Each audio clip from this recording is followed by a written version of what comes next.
Hello and welcome to FinTechTalk. I'm your host, Charles Orton-Jones. Today we're exploring the potential for alternative payments in the checkout.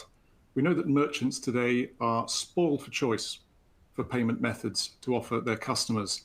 There's of course the traditional bank card, the 16-digit number, that seems to be the most popular, but we can offer bank transfers, direct debits, mobile wallet payments, buy now, pay later, gift cards, vouchers, and every flavor of international payments. What we want to know is what are the best alternatives and which payment methods really ought to be mandatory if you want to be a competitive merchant. Well, to find out, FinTechTalk has done what we always do, which is invite two of the world's leading experts on the subject to join us, and we can cross-examine them for the next half an hour to offer you a masterclass in alternative payments. So it gives me great pleasure to welcome my first guest, Pierre Orban. Pierre, if you turn on your mic and camera. Pierre is a payment expert. He has worked as a chief product officer more than 25 years for just a long list of great organizations. Pierre, there's Payfair, Qatar National Bank, Castles Technology, Verifone, Fortis. So yeah, Pierre, how are you doing today? Good, thank you. Hello, everyone, and thank you for inviting me. Great, it's so good to have you here, and you're coming through loud and clear. And our second panelist today is Nadia Bennett, who is Strategic Accounts Director for TrueLayer. Now, TrueLayer is one of the best-known names in open banking in Europe. It provides, I believe, Nadia, 30 to 40% of open banking traffic in the UK, Ireland, and Spain passes through TrueLayer. It's the partner for Revolut, Trading 212, Oak North, Plum, and also provides the infrastructure for other payment providers. So, Nadia, great to have you with us. Thanks so much for having me back and for the kind introduction. Cool. Well, let's plunge into it. Why do we need to offer alternative payments? We have bank cards. They work okay. So we do have some evidence to kick us off. The Merchant Risk Council Global E-Commerce Payments and Fraud Report, long name, but a wonderful report. It's the 25th edition, has come out. It's a really deep dive into payments. And it looks as if there are lots of reasons. Let's read out a few statistics for you guys. Why add new payments? 60% say is to improve the customer experience. 41% say to adopt mobile payment methods. 38% to work towards integrated commerce systems, and 33% say costs. So Nadia, clearly this is a red hot issue. So let's ask for your opinion. I mean, why offer alternative payments? Yeah, that's a good question. And I think like the Merchant Risk Council's report shows, it's very common for merchants to have 3 to 4 different payment methods in their checkout. And why do they do this? I guess it's mainly down to the fact that there are different consumer preferences. Not everybody likes to pay a certain way, particularly when you are a merchant that covers different countries, different channels, and so on and so forth. So you need to cater to your customers' preferences to ensure that you get the money for the things that you sell. That's great. And Pierre, what's your feeling? I mean, bank cards, are they not sufficient? I mean, you know, the payments landscape, there's so much innovation going on. A lot of merchants maybe have got a little bit lazy, and especially some people in the fintech industry have kind of lost track of all the potential payment options out there. So in your opinion, you know, why is this such a red hot subject at the moment? Well, I think, I mean, historically, merchants have been always pushing for reduction of card payments cost. You know, the European Commission has taken regulatory steps to reduce interchange, for example. So merchants have always been, you know, very keen to get alternative payments, and those ones are really complementary to cards, who have been doing a great job. I mean, having acceptance worldwide. I mean, that's quite impressive. And in that sense, open banking for payments and instant payments is providing merchants with an alternative, providing more competition. Yeah, whether it will be, you know, stay for free or be competitive, that's what the competition force will show.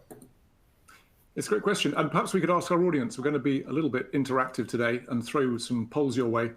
Perhaps if our producer could put up the first poll, we'd just like to ask our audience, you know, what are your biggest challenges with card payments? It would be interesting to know.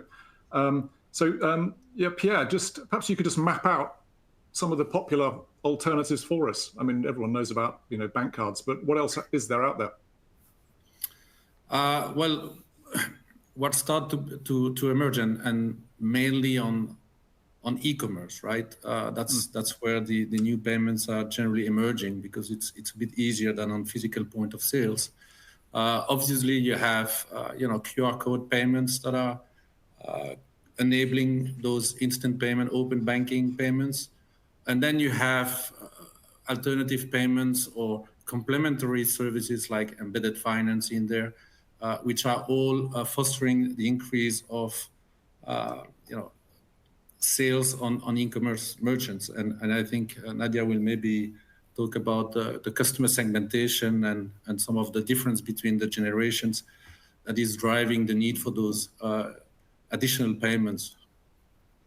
If I may add something, if we, we're all based in Europe. So if you look at the European landscape, and it includes the UK, cards obviously are a very popular payment method, but in particular markets, actually cards are not the dominant payment methods. No.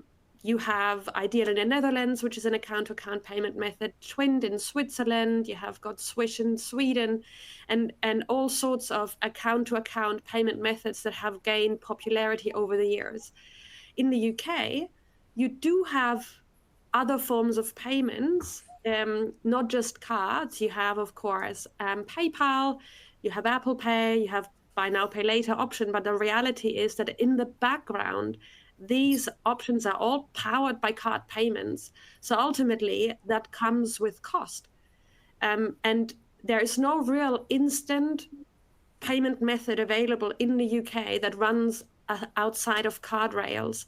You have direct debits that works maybe for subscription merchants, and that's fine. But if you think of the traditional e-commerce merchant, they need to ship goods.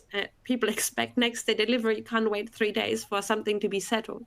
So I think that's why in some markets there's maybe more urgency to come up with new forms of payment, like pay by bank on open banking rails, to give merchants more choice. Nadia, who do you think is pushing this? I mean, is this something that consumers are actively demanding? Because consumers don't always know what it is that they want until they're presented with something more convenient. Or is this merchants saying, well, we'd like consumers to try something new because it's more cost effective for us, because the data is better. So which is it?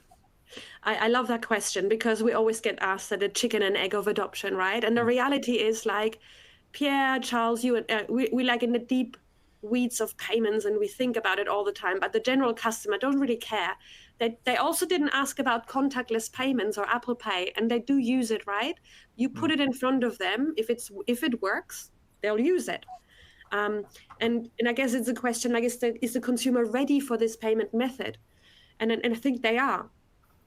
If you think of the fact that they've got their banking app on their phone because they had to install it, they're used to another step in the payment journey because of SEA flows on cards where they manually have to step to a banking app to confirm the payment. And of course, as Pierre already alluded to, there are even generational differences. People don't necessarily carry their cards around anymore. They sit on the sofa, they want to make a purchase, and they don't have their card on them to remember the CVV, and not all apps are necessarily good enough to allow you to pre-populate it with a stored card in your phone. Even if you have the card, if you can do that, you still have to remember the CVV. And so I think that's the consumer element of it.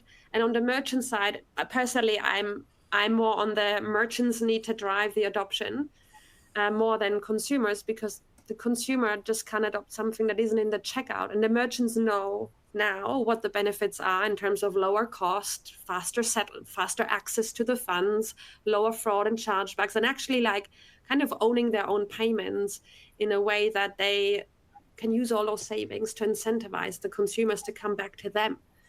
So that's a very long answer to your question, but I think it's the merchants driving the adoption.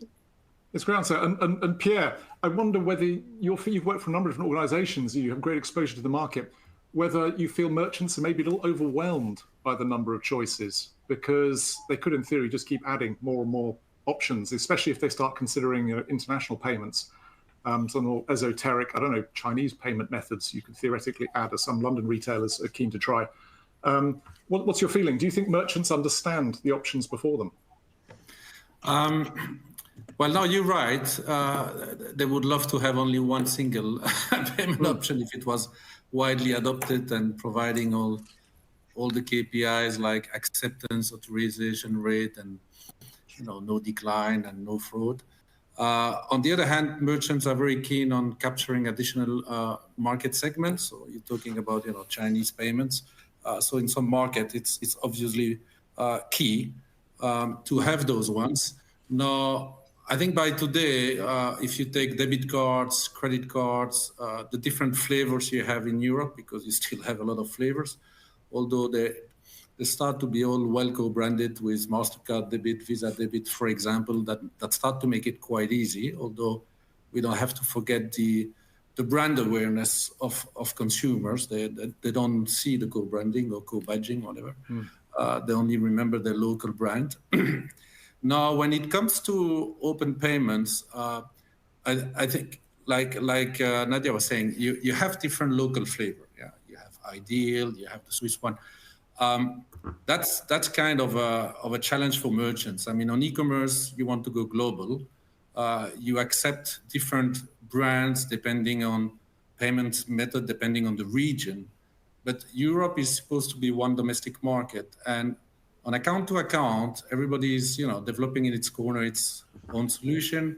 Everybody's getting the ambition to become the European one. Like Ideal is taking steps to go in different countries.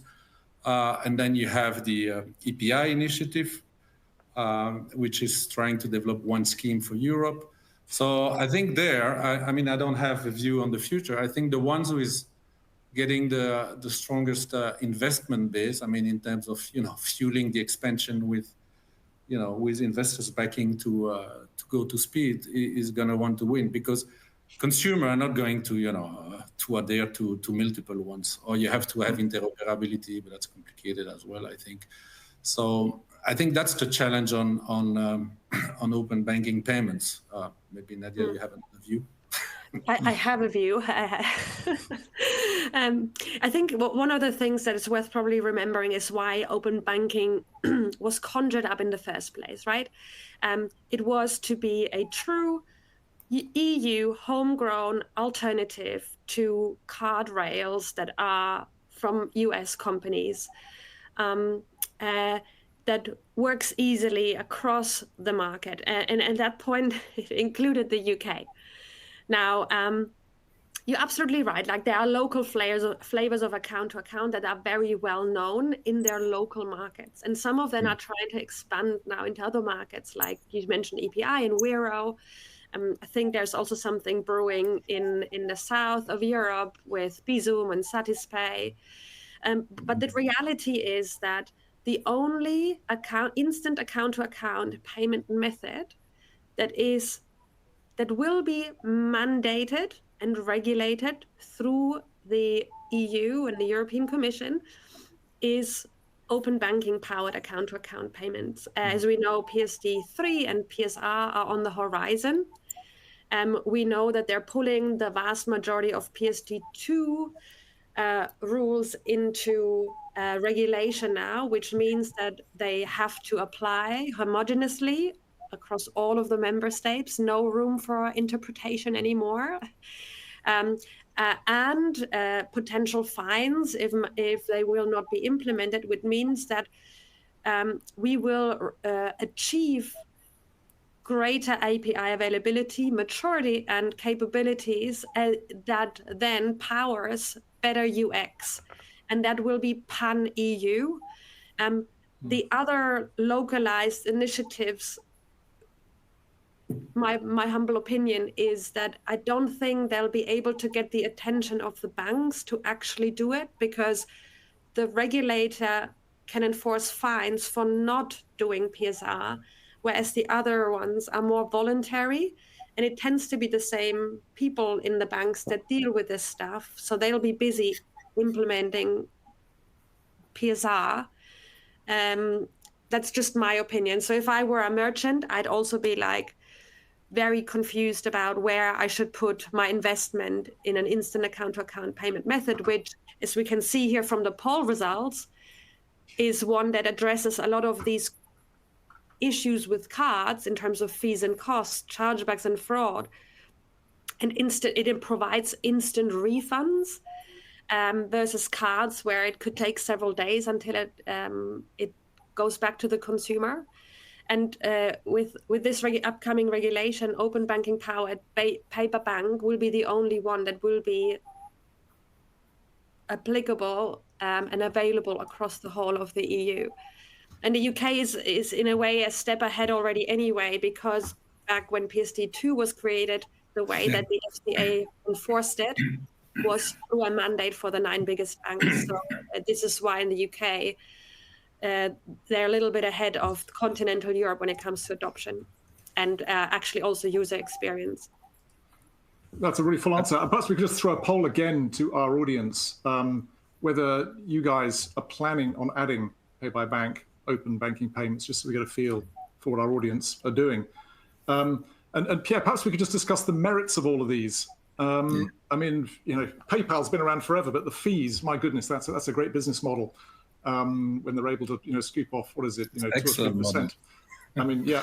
So it's the PayPal mafia. There's a reason those guys earn so much money. But when merchants are evaluating these different products, what do you think's in their mind? Is it consumer convenience? After all, if you're going to make the sale, that's better than someone abandoning their cart.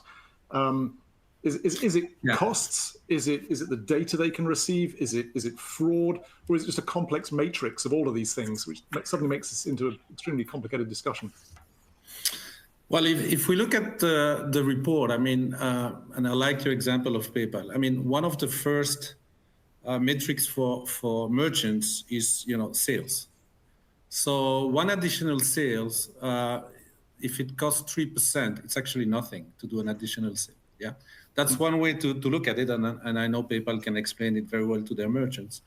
There is also it's a whole business model, PayPal. I mean, the reason it works so well, it's because people are selling things on eBay, and they get it in their PayPal account, and they need to spend it again. So that's a whole smart model behind it.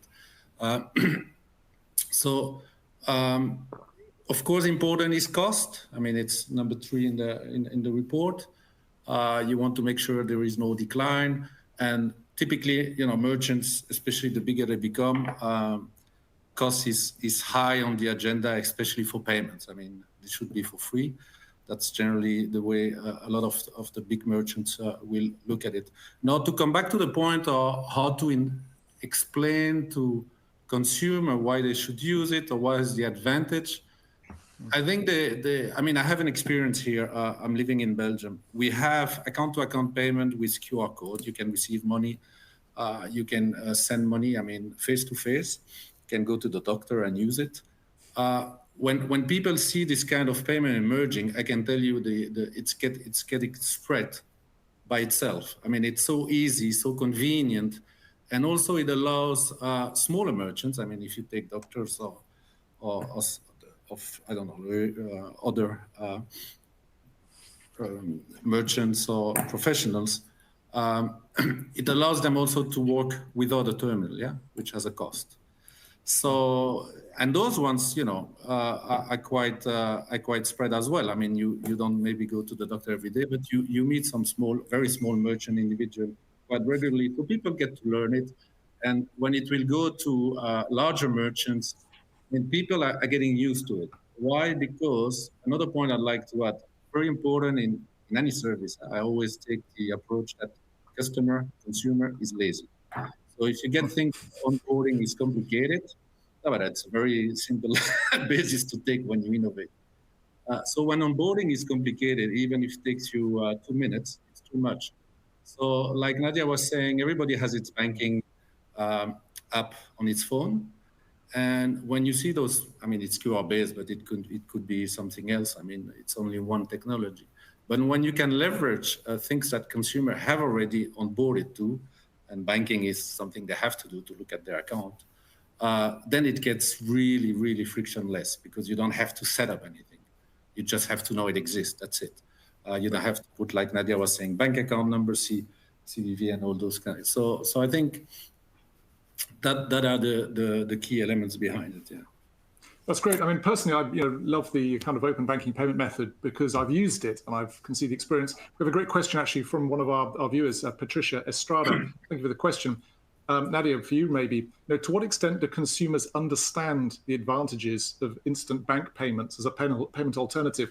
And I can just add to that, how can merchants just nudge consumers in the right way? Because I see from the report, 88% of merchants try to push their customers onto a certain payment method. About a quarter will impose fees on non-preferred method, which seems a little crude. I mean, fining people for using methods you don't like is not perhaps the most flattering way to treat your customers. But just talk about the communication. Do you think customers understand the merits of open banking? And if they don't, how can we push them in the right direction? Yeah, I wouldn't say that they would understand what open banking payments are, and I don't think that's actually how you want to call it when you put it in your checkout as a merchant. I've done a lot of user research. I think pay by bank seems to be coming out as a favorite, but equally we have merchants using instant bank payment and so on. The fact that the bank is in the name instills confidence in the consumer. They're like, oh, I know my bank. Oh, there's my logo. Look, I can do this. Particularly if they come to that merchant, have never been there, they don't have their card stored in their phone, they don't have a PayPal account, again, going to generational differences for the way we go about shopping. And the question here about, Patricia's questions and also Carrie's about incentivization. There is always an element of consumer education. I am pretty sure you all remember when you got your first contactless card, how your bank in great detail explained to you how the thing works and how you need to enable it for the first time. And also when they introduced 3D Secure, now there's this step they need to do. There's always an element of education, and that's absolutely fine. The good thing is that as a merchant, you can control this narrative. You can say, hey, you want to get your refunds instantly? Pay with this payment method. Because one of the things that we've heard from merchants we speak with is that refunds on cards take days and sometimes clog up their customer support channels because they're like, where's my refund? And if you send it through an instant bank payment, it's there and then, and they can instantly be spent again. And in terms of the incentivization, I would say what we've seen with some of the merchants we work with is that if they incentivize their consumers to go towards this payment method, it actually brings benefits for everybody. Because first of all, the payment method itself overall is cheaper for the merchant. And it's not just on a pure transactional cost basis, but because there's fewer chargeback, there is as I said, instant refunds, which means there's less traffic into customer support and so on and so forth. And they can use those savings to create incentives that bring consumers back to them. Because with other payment methods, yes, there are incentives attached to it. I don't know, like loyalty points, cashback, and all sorts. But the reality is that these incentives for a card or a PayPal or whatever don't bring the consumer back to the merchant. They send them elsewhere. Whereas this incentive that you as a merchant create, that only you can offer to the customer, ensures that they come back to you. So it's a double whammy almost. And that can drive the adoption. And we've seen merchants experimenting, putting it in their checkout without actually telling that this is happening. And within a month, with a particular merchant in the iGaming space, we've seen that they're within a month organically overtook PayPal as a payment method and got to like 13% share of checkout. And that's without even advertising it. People are like, oh, I can pay with my bank. Cool, I'll do that. Nice. Pierre, a question for you, because you've been at the really nitty-gritty cutting edge of this. A lot of merchants may think, well, it would be convenient to adopt pay by bank or some other method, but the integration, the back end work sounds like a nightmare. And some financial organizations deal with horrible spaghetti systems, and maybe they're reluctant. So some merchants deal with very chaotic tech stacks themselves. But how simple is it to adopt some of these new payment methods? What's a good benchmark? Because there are so many great third-party providers, so many API-connected cloud services, that introducing a new payment method should be easy. I mean, but is it? From a merchant perspective, how painful is it to introduce a new payment method? Yeah, well, it all depends on also on the merchant segmentation, because you have solution for small payments, for small merchants or medium-sized merchants, and they generally get all-in-one solution, whether through the banks in certain markets or third-party providers that are fully vertically integrated. In that situation, I mean, the whole thing, I mean, all payment methods are added by the service provider, by the PSP. It's just a flag to activate, and of course there is a subscription cost for the merchant. For larger merchants who tend to control the whole value chain in terms of cost of ownership, and tend to try to find, you know, the most efficient way of adding payment methods, that can be a bit more cumbersome, especially that they need to integrate that in their back office, right? So medium merchant will have, you know, one of the existing back office that exist in the market that have, you know, ready-made integration with some of those providers. For some others, it might be a bit more cumbersome. And you have then to find an acquirer behind, etc., when it's not fully integrated. I mean, if you take some of those solutions like Ideal or others, I mean, you can walk through a provider that's going to take, you know, clearing settlement for you.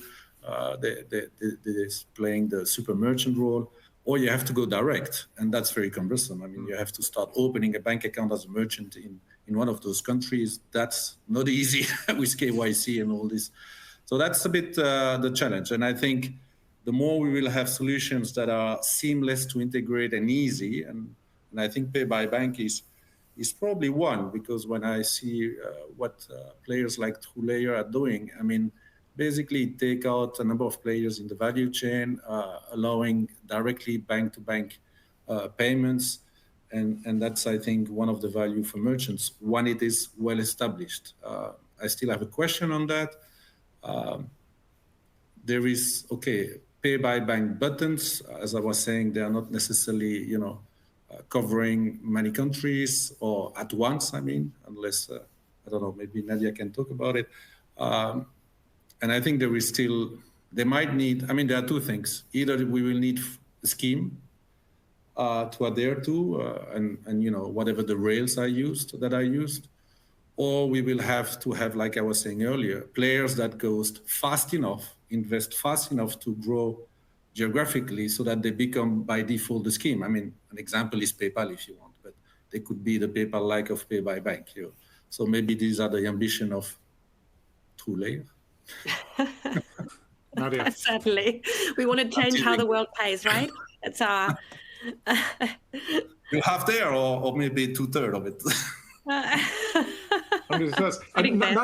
Nadia, just give us a benchmark here. So for a merchant thinking of adopting a Pay by Bank and open banking solution, I mean, how mature is this technology, and how simple is it just to implement?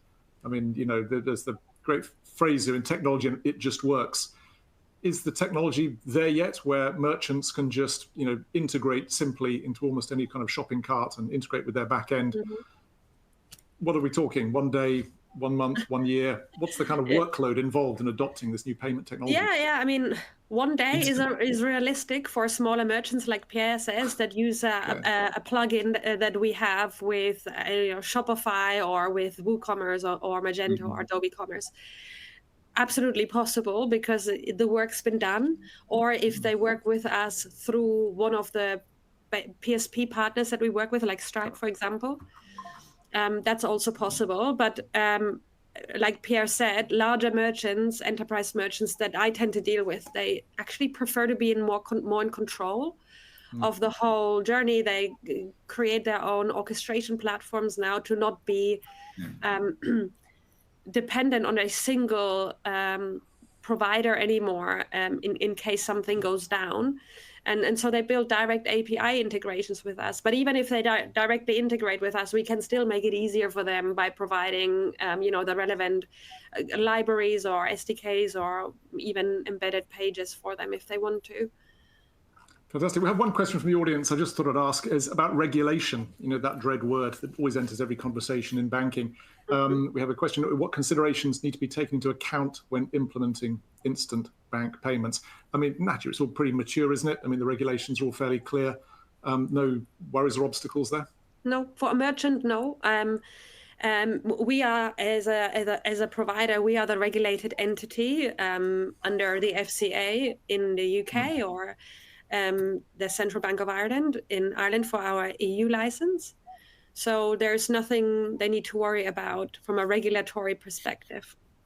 Great. And we said we go for half an hour. I think we're already running over, but I do have just one more question for you. And I'd just like to just preface it with a nice statistic from the TrueLayer Payments Experience Playbook, which is, again, a really great deep dive bit of research into what consumers and merchants and banks all feel about payments. Highly recommended. You can download it, Googling TrueLayer Payments Experience Playbook, that 87% of consumers are frustrated by their payment experiences. So when we talk about what do people want, is this really a relevant debate? Bam, 87% of people, consumers say, yeah, they really do want greater variety, better experiences. And my final question is really just the place that open banking and pay by bank has in this alternative payments debate, whether it's now something mandatory, whether if you're not offering it, you're missing out on something. Pierre, what do you think? Where are we? I mean, is this still an emerging technology, or is this now something that every bank needs to offer? So every merchant needs to offer? Well, I think it's linked to the earlier discussion about the maturity. So I think it will still go market to market to start with, or some clusters of markets. No, whether a merchant will be missing out. I mean, not being satisfied about payments, it's very, again, it can be even within the same generation, we all have different criteria. There are people who are fraud averse or risk averse, sorry, fraud averse, I hope so. They are risk averse, some not, some they are very happy with passwords because they feel that's more secure than a PIN and a EMV card, whatever, and treat it secure. So it's quite funny actually when you are in the technicalities of payments to see how a consumer react. I mean, it's sometimes very not intuitive at all. So I think, yes, they will be missing out. Why? Especially like I think we were touching upon earlier, because of the new generation or the generation Z, like we say, people that are like 20, 25 years old, between more or less. Like we were saying, I mean, they're not going to keep carrying cards, carrying authentication device, although most of it is digital now. They want things that are extremely easy to work with. Like Nadia was saying, I mean, you have to go back to your wallet, take the CVV. I mean, even for me, it's I'm trying to remember those 3 digits by heart, but it's still a challenge. Fantastic. So, Nadia, just sum it up for us, the place of open banking payments and pay by bank in this quite a complex matrix of potential alternative payments. Do you feel they're now a kind of mandatory element? And if so, perhaps you could just reiterate some of the advantages, because it looks as if it's not just a silver bullet, it's multiple silver bullets. It's on cost, it's fraud, it's convenience. No payment method is the silver bullet to everything, right? But with open banking payments and pay by bank, I think now really is the right time to start implementing this payment method as a true alternative to cards, because it just puts the merchant in control of their payment journey again. And in the UK specifically, we've seen that the payment volumes have doubled year over year, ending in 129 million in total for 23. And in March, we've just reached 16 million in a month. So we're on track to doubling the payment volume again this year. And there's only more good things to come on the continent as well. I would say the benefits to the merchants are clear. Like I mentioned earlier, it's lower cost, it's lower fraud, it's instant availability funds, it's taking the control of the incentives that you give without having to pay an arm and a leg for it, for a payment, incentive that never gets the consumer back to you. And for the consumer, it's convenient. It's easier than a fully SCA authenticated card payment, because you automatically get pinged to the bank and get pinged back. You don't have to remember the long digits. And also there was a question about security. It's all via APIs. You don't share your login details. You don't share card data that gets compromised. So it's almost a no-brainer. And it's really down to the merchants to put it in the checkout now to drive up the adoption that we've already seen happening naturally with some of the merchants we work with. Fantastic, guys. I think that's very conclusive. It's been an education for me learning about alternative payment methods. And yeah, it really does seem as though there's a lot for merchants to explore, in particular, the open banking pay by bank method. If only to help Pierre, who struggles to remember his 3-digit security number. So, Pierre, thank you so much for joining us. I really, really appreciate it. And Nadia too. It's been a whirlwind tour. Thank you. And I'll say just the 2 reports we've kept mentioning, if people want to do more of a deep dive in this, the Merchant Risk Council 25th edition report, the Global E-commerce Payments and Fraud Report is fantastic. And TrueLayer has its Payments Experience Playbook. Again, absolute wealth of information in there. So if you're looking for data, for insights to back up potential decisions regarding payments, those are the 2 great reports to search for. So yeah, Pierre, Nadia, thank you very much for expertise, and for everyone who joined us, pleasure having you. Thank you. Having a good afternoon. Bye.